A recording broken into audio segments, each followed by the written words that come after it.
సాయికిరణ్, అసలు ఈ Sigachi company owner ఎవరు? ఇంతటి ఘోర ప్రమాదం జరిగినా కూడా ఇప్పటివరకు యాజమాన్యం రెస్పాండ్ కాకపోవటానికి కారణం ఏంటి? ఇప్పటికే ప్రభుత్వం కూడా దీనికి సంబంధించి సీరియస్ అయింది. ఎలాంటి యాక్షన్ తీసుకోబోతున్నారు? అంటే కంపెనీకి సంబంధించినటువంటి ఓనర్ ఎవరైతే చిదంబరనాథ్ ఉంటాడో ఆయన వేరే వ్యక్తికి దీన్ని లీజ్కి ఇచ్చాననేటువంటి చెప్తున్నారు. సో నిన్న కూడా మనం చూసాం, సీఎం రేవంత్ రెడ్డి కూడా యాజమాన్యం కూడా పైన కొంత సీరియస్ అయ్యారు. యాజమాన్యం కూడా ఇట్లాంటి టైంలో కొంత హ్యుమానిటరీ గ్రౌండ్స్లో వాళ్ళు రెస్పాండ్ కావాల్సి ఉంటుంది. వారి ఎవరైతే ఇక్కడ కార్మికులు చనిపోయారో చిక్కుకున్నారో వాళ్ళకి సంబంధించి ఇన్సూరెన్స్ ఏముంటుంది, ఆ ఇన్సూరెన్స్ ప్రకారంగా కూడా వాళ్ళు వెళ్ళాలి, వెంటనే పరిశీలించాలి. కానీ అట్లాంటిది ఏదీ లేదు అనేటువంటిది నిన్న స్వయాన సీఎం రేవంత్ రెడ్డి కూడా కొంత అసహనం వ్యక్తం చేశారు. సో మరి ఇప్పుడు కాసేపటి క్రితం మరి మంత్రి దామోదర్ రాజనరసింహ మాట్లాడుతూ కూడా కంపెనీ యాజమాన్యం స్పందించింది అనేటువంటిది ఆయన చెప్తున్నారు. ముఖ్యంగా ఇక్కడ కార్మికులు ఎవరైతే చనిపోయి ఉన్నటువంటి వాళ్ళకు సంబంధించినటువంటి నష్టపరిహారం రావాల్సి ఉంది. సో దానిపైనే వాళ్ళంతా కూడా అధికారులు కావచ్చు, ప్రభుత్వం ఇదంతా కూడా మాట్లాడుతారు. అయితే ఇంకా 11 మంది పైగా చిక్కుకున్నారు. కొంతమంది మానవ హక్కులు కావచ్చు, కొంతమంది ఈ ఫోరమ్స్ కూడా ఉన్నాయి. చెప్పండి, మీరు ఎక్కడి నుంచి వచ్చారు? మానవ హక్కుల వేదిక. మానవ హక్కుల వేదిక వాళ్ళు ఉన్నారు. మీరు ఏం డిమాండ్ చేస్తున్నారు?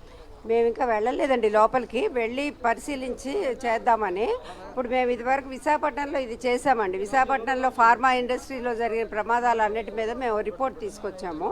ఇక్కడ కూడా తరచూ చాలా జరుగుతున్నాయి కాబట్టి వీటి మీద ఒకటి స్టడీ చేసి అప్పుడు మేము డిమాండ్స్ అవి రూపొందించుకుని పెడతాం. అంటే ఇప్పటి వరకు సుమోటోగా కూడా హ్యూమన్ రైట్స్లో కూడా ఒక కేసు కంప్లైంట్ అయినట్టు కూడా ఉంది.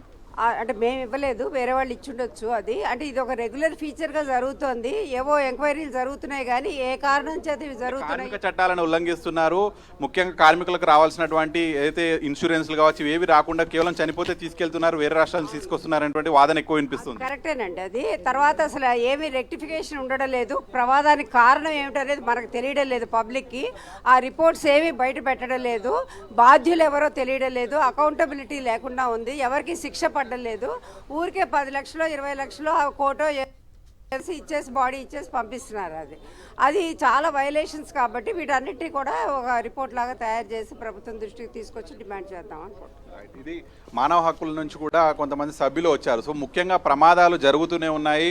ఆ 2-3 రోజులు హడావిడి చేస్తున్నారు. కానీ ప్రమాదానికి గల ఎగ్జాక్ట్ కారణాలు తెలుసుకొని భవిష్యత్తులో ఇటువంటి జరగకుండా ఉండేలా చర్యలు చేపట్టట్లేదు అనేటువంటిది ముఖ్యంగా వీళ్ళ నుంచి వస్తున్నటువంటి వర్షన్. ముఖ్యంగా ఇంకా 11 మందికి సంబంధించినటువంటి ఆచూకీ అయితే లభించాల్సి ఉంది. సో వారి కోసం ఇంకా రెస్క్యూ బృందం అయితే ఇంకా రెస్క్యూ చేస్తూనే ఉన్నారు. సో వారి ఆచూకీ తెలవాలి. అలాగే ఎవరైతే గవర్నమెంట్ హాస్పిటల్లో ఇప్పటి వరకు చేరినటువంటి డెడ్ బాడీస్ 36, అందులో 16 DNA పరీక్షలు పూర్తయి వాళ్ళకి సంబంధించినటువంటి రిలేటివ్స్ ఎవరు, బంధువులు ఎవరు అనేటువంటి గుర్తించారు. ఇంకా 20 మృతదేహాలకు సంబంధించినటువంటి DNA గుర్తించాల్సి ఉంది. ఎందుకంటే ముఖ్యంగా అంతా నొజ్జు అయిపోయి ఉన్నాయి. ఎవరి పార్ట్ ఏంటి, ఎవరి బాడీ ఏంటి అనేటువంటి కూడా ఆ శాంపుల్స్ సేకరణలో కూడా చాలా కష్టంగా ఉంది. కొంతమంది ఇంకా వేరే రాష్ట్రాల నుంచి వాళ్ళ కుటుంబ సభ్యులు వస్తున్నారు.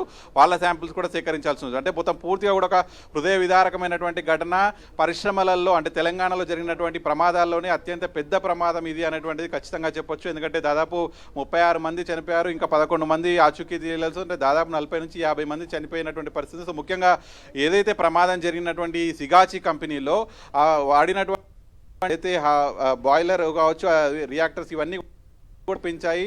అయితే అక్కడ కనీసం చెకింగ్స్ కూడా నిరంతరం జరగట్లేదు అనేటువంటిది ఖచ్చితంగా అక్కడ నాణ్యత లోపం అయితే కనిపిస్తుంది. సో దీనిపైన రెగ్యులర్ చెకింగ్స్ జరగాలి. అక్కడ ఉన్నటువంటి కార్మికులకు ఖచ్చితంగా వెంటనే నష్టపరిహారం చెల్లించాలనేటువంటిది కూడా ఇక్కడ ఉంటున్నారు. Right Sai, thank you. Sangareddy జిల్లా పాచమైలారం సిగాచి పరిశ్రమ ప్రమాదంలో మృతుల సంఖ్యపై పొంతనలేని సమాధానాలు వినిపిస్తున్నాయి. 45 మంది మృతి చెందినట్లుగా రెస్క్యూ టీం చెబుతుంటే అధికారికంగా 39 మంది అంటున్నారు కలెక్టర్.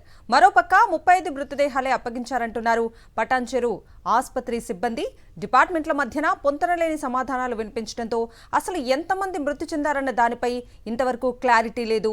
ప్రమాదం జరిగిన రోజు 143 మంది కార్మికులు పనిచేసినట్లు అధికారులు చెబుతున్నారు.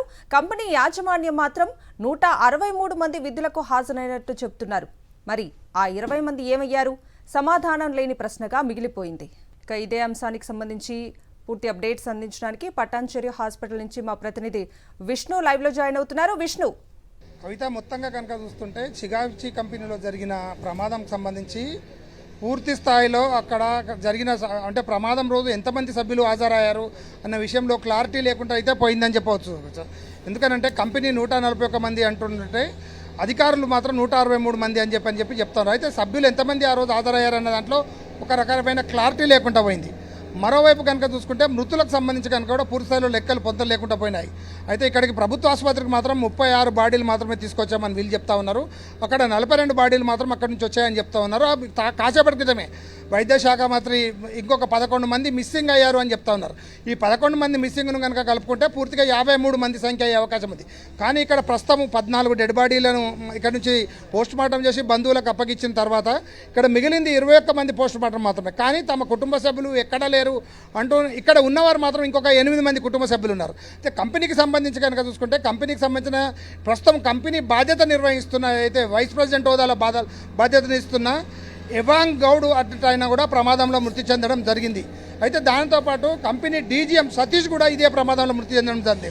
అయితే ఈరోజు కంపెనీకి సంబంధించిన ప్రస్తుతం కంపెనీ నడుపుతున్న యజమాని ఎవరైతున్నారో ఆయనకు సంబంధించిన ఐడెంటిఫికేషన్ ఈరోజు జరగడం జరిగింది. వాళ్ళ కుటుంబ సభ్యులు ఇచ్చిన DNA పరీక్షలకు ఆధారంగా ఆయన మృతదేహానికి పోస్ట్ మార్టం పూర్తయింది. కాసేపట్లోనే తన మృతదేహాన్ని వాళ్ళ కుటుంబ సభ్యులకు అప్పగిస్తున్నారు. వాళ్ళు తమిళనాడు తీసుకెళ్లడం కోసం ఉన్నారు. అయితే నిన్న మధ్యాహ్నము ఏదైతే బాధితులకు సంబంధించిన యశ్వంత్ అనే ఒక వ్యక్తి బానూరు పోలీస్ స్టేషన్లో ఇచ్చిన ఫిర్యాదు అన్నదంగా నమోదైన కేసులో కూడా కంపెనీ పైన మాత్రమే కేసు నమోదు చేశారు తప్ప కంపెనీలో ఉన్న వ్యక్తి ఏ బాధ్యులను కూడా అందులో చూపించిన పరిస్థితి కనబడలేదు. మొత్తంగా పటాన్చెరు మృతులకు సంబంధించి గందరగోళం నెలకొంది. ఈరోజు మధ్యాహ్నం అవుతున్నప్పటికీ కూడా ఈరోజు ఉదయం నుండి ఏ ఒక్క బాడీని కూడా ఎవరికి హ్యాండ్ ఓవర్ చేసిన పరిస్థితి లేదు. దూర ప్రాంతాల నుంచి వచ్చిన వాళ్ళందరూ కూడా ఎదురు చూస్తూ ఉన్నారు. అసలు మృతదేహాల పోస్ట్ మార్టం పూర్తయి DNA టెస్ట్ టాలీ అయిన తర్వాత కూడా ఎందుకు మా కుటుంబ సభ్యుల యొక్క మృతదేహాలను అప్పగించట్లేదని చెప్పి ప్రశ్నిస్తూ ఉన్నారు. తీవ్రమైన ఆందోళన ఉన్నారు ఉదయం నుండి. అయితే VIPలు వస్తారని చెప్పని ఇక్కడ ఏర్పాట్లలో ఉన్నారే తప్ప కానీ నీకు ఏదైతే బంధువులకు మృతదేహాలను అప్పగించడంలో మాత్రం ఇక్కడ చొరవ కనపడలేదు. తీవ్రమైన వేదనలో ఉన్నారు. తీవ్రమైన ఆగ్రహంతోనూ ఉన్న పరిస్థితి ఇక్కడ కనబడతా ఉంది. Kavitha. Right Vishnu, thank you.